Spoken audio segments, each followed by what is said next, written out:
Good afternoon, everybody. I'm Tom Hackney. I'm the Director of Investigations and Homeland Security from the Jacksonville Sheriff's Office. Behind me to my immediate left is Clay County Sheriff's Office Wayne Isley. McKinney, sir. Wayne McKinney, thank you. And to his right is Miss Adair Newman from the State Attorney's Office, and to her far right is Chief Pat Dooley from the Jax Beach Police Department. I'm here this afternoon to talk about a couple cases that we've had within our jurisdictions over the last 2 days that are extremely alarming and raise our worry here in law enforcement in North Florida, that we thought it prudent to come forward and provide as much information as we can. As I start going through some of the details of these cases, please keep in mind that when I start into details, I'm going to be purposely vague when it comes to giving out details.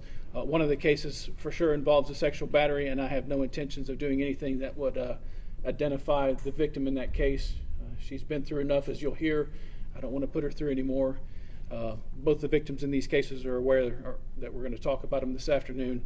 And for the public's interest and public safety, we're here.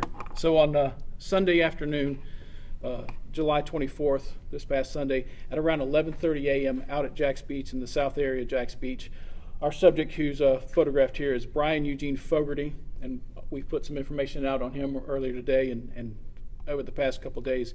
Enters a small business in South Jax Beach. At knife point, he sexually assaults the victim in our first case. In this case, if that's not scary enough, on a Sunday afternoon, it continues to get worse. He forces the victim into her own vehicle and transports her to her residence, where he forces her to make contact with her husband, and he abducts her husband and her 2 infant children from their house in Duval County, takes them and goes to ATMs and attempts to withdraw money from them. He drove to the Springfield area downtown here in Jacksonville, where he fled from that car on foot and went into places unknown.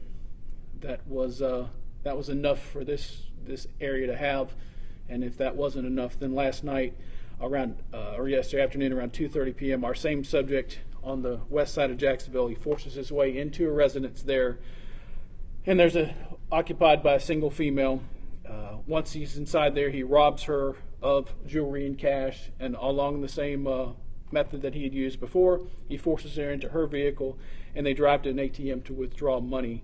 And then from there, it's close to the Clay County lines, he drives her into Clay County, where he left her in a wooded area and takes her car. That was in the area of County Road 217 in Clay County.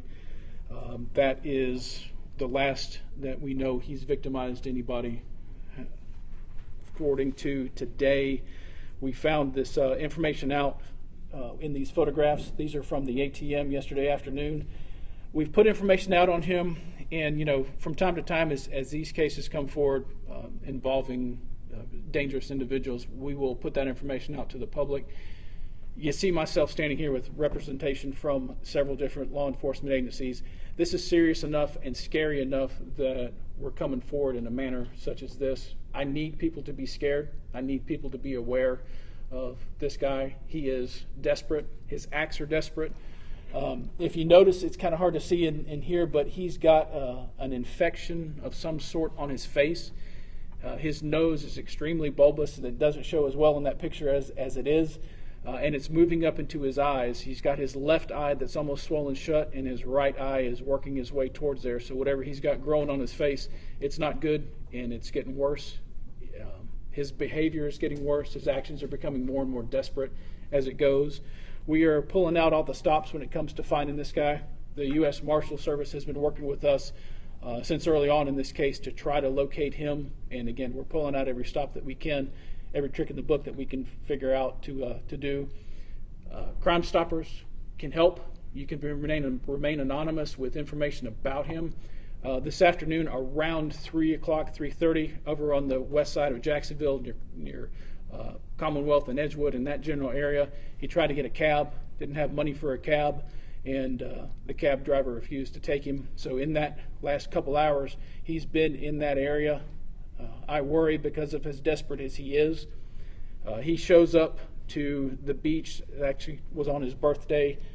Sunday was his birthday. Commits these acts out there at the beach on his birthday, and they become more and more desperate in the language that he uses to these victims, concerning with what he's telling them and how he's telling them about maybe some of the reasons why he's doing what he's doing, which I won't go into, but just know the desperate nature of what he's doing is it's extremely concerning.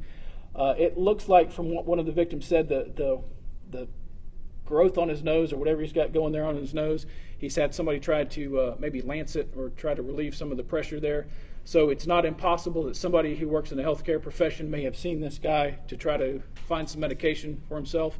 He's a bad dude. He's got a bad history of violence, and it's showing today. We've got active warrants in the system for the first case in Jacks Beach. We're working towards the warrants in the second case from Duval and Clay County from yesterday. He has ties in Clay County, in the Middleburg area, in that Clay Hill area where the car was recovered. We are working desperately to find anybody who may have information out about him, get a good look at him. The photograph to my left was from a driver's license picture. Doesn't look like that. He's got this little bit of a growth, and then he's got the real big of a growth on his face and his nose that it should make him stand out. If his actions aren't scary enough, he looks pretty scary just from approaching. Use extreme caution if you see him. Pick up the phone and call 911 if you think you see him. Give that information to us about where he is. Use caution at your house. Lock your doors. You should always do that, but lock your doors, especially now. He's got ties to different sides of town. He doesn't have any ties to the beaches area, so it's concerning that he wound up there and victimized somebody at the beach. So I wouldn't put anything past this guy, and I wouldn't put anything action-wise beyond what he could be potentially able to do. So again, I come forward and I work with these folks here behind me on a regular basis on these cases. This is how we do things when incidents like this hit. Working with these other jurisdictions, with Clay County and the Jacks Beach Police Department, all the beaches that we work together. Criminals don't know jurisdictions, don't know the difference between where Clay County is and where Jacksonville is, or where Jacksonville Beach is, and what's over the Intercoastal Waterway. We do, but we work together to make sure that victims in these cases receive the amount of justice that's deserved, and we are working towards that. But without this guy off the streets, I don't feel safe. I don't feel like my family's safe. People out there shouldn't feel like their family's safe. Know that we're doing everything we can, but we need your help. We need your eyeballs out there in the street. Extra officers are out there working this area to locate him. Federal authorities, like I say, are working with us, and we're doing what we can. Need your help. I can take questions. Does he have any ties to that Edgewood and Commonwealth area where that Forerunner was found? I know an officer out there earlier today said that people in one home were acting a little bit suspicious and not too forthcoming with information about whether or not he might be there. Yeah, between the west side and Clay County, that area, the Middleburg area, seems to be where he's got ties. But again, he's desperate, and I don't want to just focus people's attention on just the west side or just Middleburg. You never know what this guy's capable of doing. Sunday's actions certainly speak to that. So I don't want somebody to get out the line. I saw it on the news. He was on the west side. You never know. If he finds a car, he found his way out to Jacks Beach in a car that was stolen from Clay County, that he made his way to the beach. So he knows how to steal cars. His desperate nature could speak to the fact that he could try to carjack a car. So if you're driving down the road, lock your doors. If you're in your house, lock your doors. Dr. Hackney, according to DOC, he's supposed to be under supervision by a probation officer. Can you talk a little bit more about that? Did he have an ankle bracelet? Did he take that off? He did. He had an ankle bracelet on, and to celebrate nation's independence, he chose his own independence and cut that ankle bracelet off then. So they were making efforts to locate him. It's not an unusual occurrence that they have somebody abscond from these ankle monitors. He did his on July 4th. On July 4th is when he cut it. And when he cut it off, and has been basically in the wind since then. What efforts were underway to I guess, apprehend him at that point when he cut it off? At that point in time, I think the Department of Corrections was going through their normal violation of his probation and working to get warrants to try to relocate him. It wasn't until this incident that occurred on Saturday or Sunday that really showed him into that more violent nature that he was there. Is that common for that many weeks to pass before? I don't know. I really couldn't speak to how common it is or isn't. I know it's a fairly common occurrence that those things happen. They work through the state attorney's office to issue those warrants and work through trying to relocate those people. That's not the story here. The story here is that he needs to find his rear end in jail. Is he drug desperate or medically his face desperate? Woody, I'm not sure. I think both. He's got a drug abuse history. I know part of some of these crimes, without going into great detail, involve some drug use. I think that's part of why he went to Springfield to satisfy that urge. So desperate is desperate for whatever it is. If he's desperate because of that junk on his face, or he's desperate because he needs some other kind of junk, I worry for folks' safety. And that's why we're here. Is his family cooperating? Within reason, yeah. I mean, I don't want to go into a whole lot more. Again, I'm pulling out every stop that I can and talking to them. That shouldn't be a surprise to him or anybody else that we would obviously go look to his family for answers. Just hadn't provided us the answers that we want. Did he have any association with the people he targeted, or do you believe it to be completely stranger related? That's part of the scary thing, is that he doesn't seem to have any ties with these folks that he's victimized.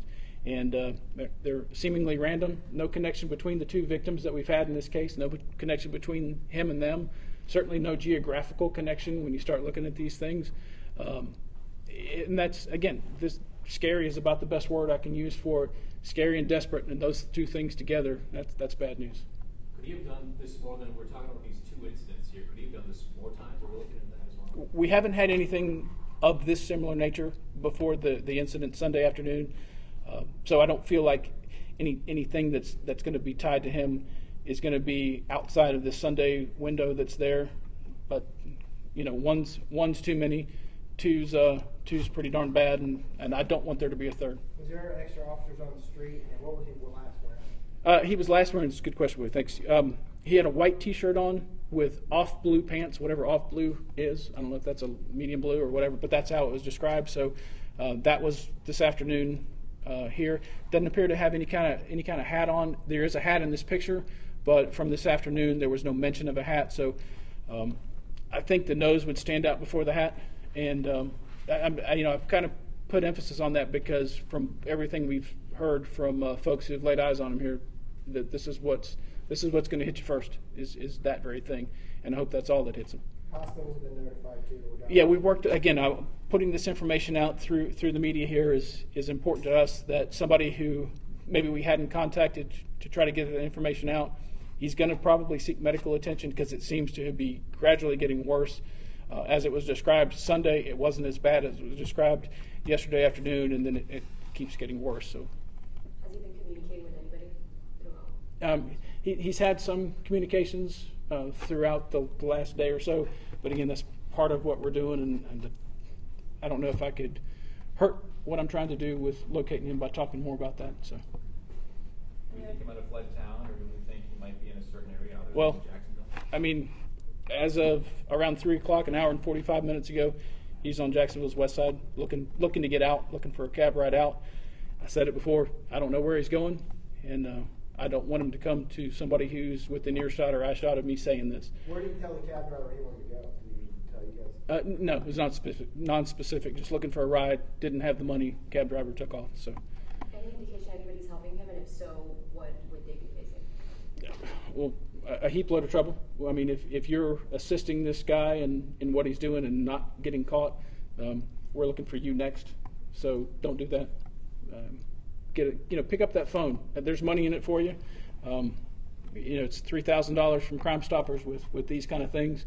Pick up that money. You can remain anonymous. 1-866-845-TIPS, 8477. Pick up that phone. Let us know. If you're not worried about that and you're just worried about doing the right thing for the right reason, pick up the phone and tell us where he is. He could be the next one that helps. Any other questions? All right. All right. Thank you all very much for your attention.